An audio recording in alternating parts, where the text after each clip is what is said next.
is spread all over the country. Given the huge success of that endeavor, we are of intent, we have always been of intent, to repeat that process and that engagement with the registry, especially the younger, more techno-savvy members of the Supreme Court registry, now with students drawn from private universities all over Bangladesh, and that will take place in a few weeks' time.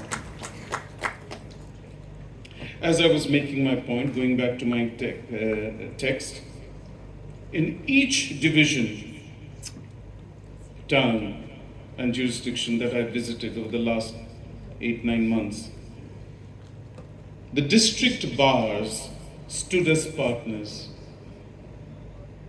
helping us measure pendency, debate procedural bottlenecks, and craft solutions rooted in local realities.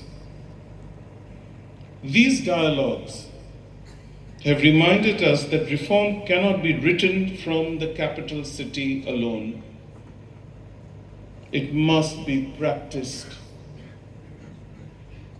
across the nation.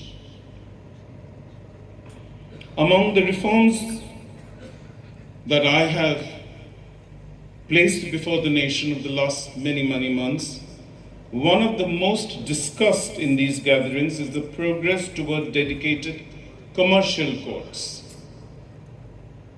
In a global economy, justice in commerce is as vital as justice in liberty. We have heard the frustrations of businessmen all across the country, entrepreneurs, and investors who suffer from delays. To meet this challenge, we are proposing specialized courts with trained judges, digital filing, and expedited procedure.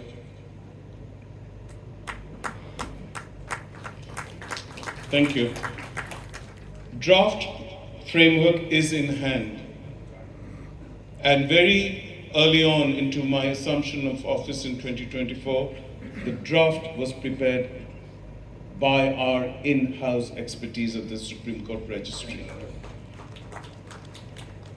In fact, many of the proposals that were later taken up by the particularly Judicial Reform Commission, we had a head start.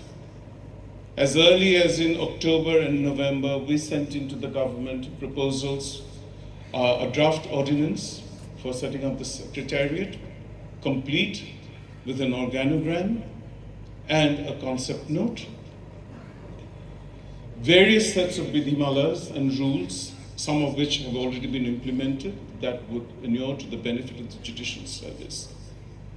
And this is an experience that the Supreme Court has embarked upon, a process where for the very first time in its institutional history. So we've been thinking out of the box for the last 1 year. And I hope that this process, that initiative, will be a sustainable one, not only in the weeks and the months, but in the years and decades ahead, because this is going to be a long journey.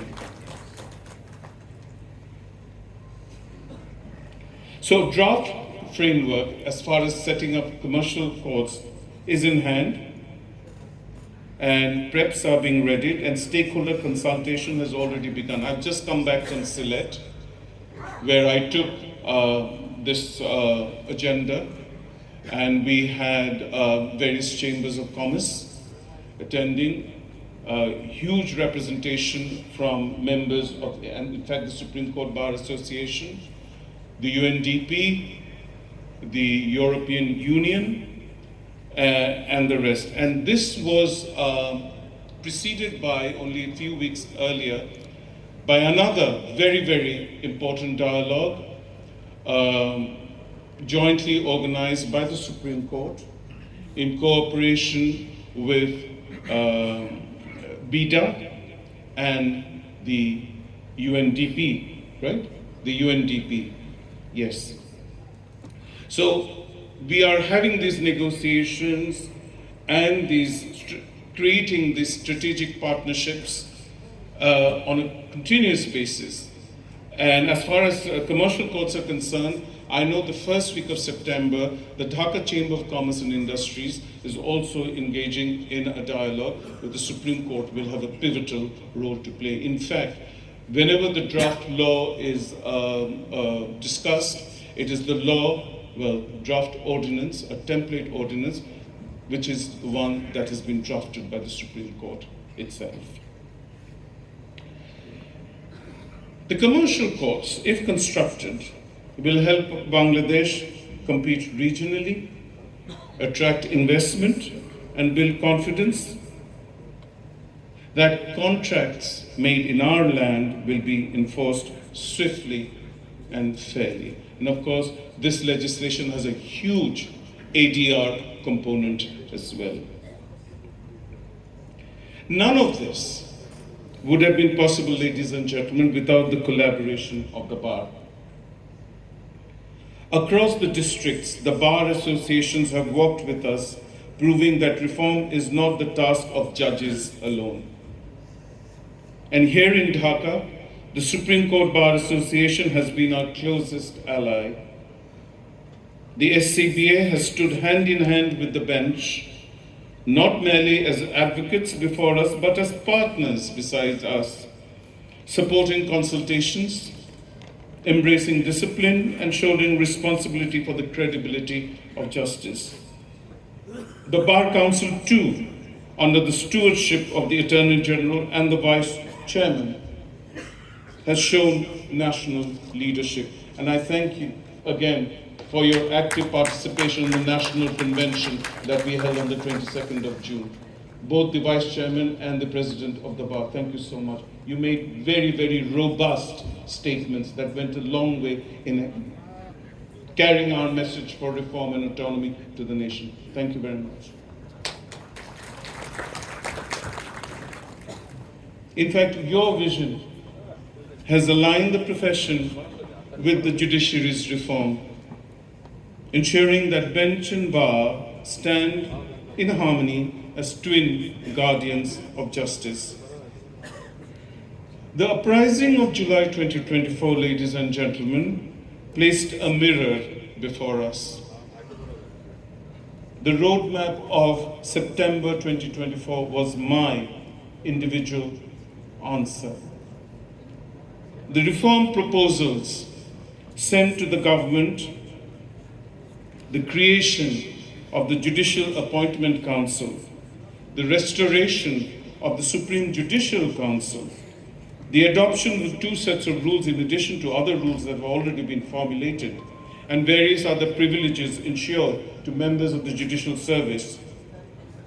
The reform road shows across the country, the preparation and establishment, hopefully, of commercial courts are all proof that we have chosen reform in deed and not simply in word. Today, I can say with conviction that nearly 80% of this mission has already been accomplished, and the remaining steps are within our determined reach. To conclude, let us then continue with this covenant with courage. Ladies and gentlemen, we have to complete the process of an institution's complete autonomy.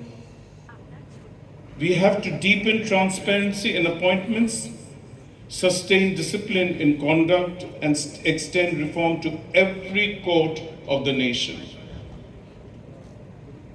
I must assure our people that the judiciary of Bangladesh is trying hard, very hard, against all odds and situations and circumstances not necessarily of its own making on a daily basis.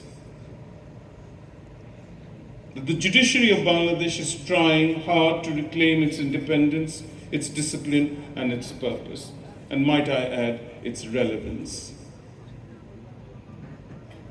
And with that independence, we pledge to serve with fairness, with courage, and with the integrity the people deserve, and their sacrifices of the past, and most recently, the July uprising of 2024 deserve.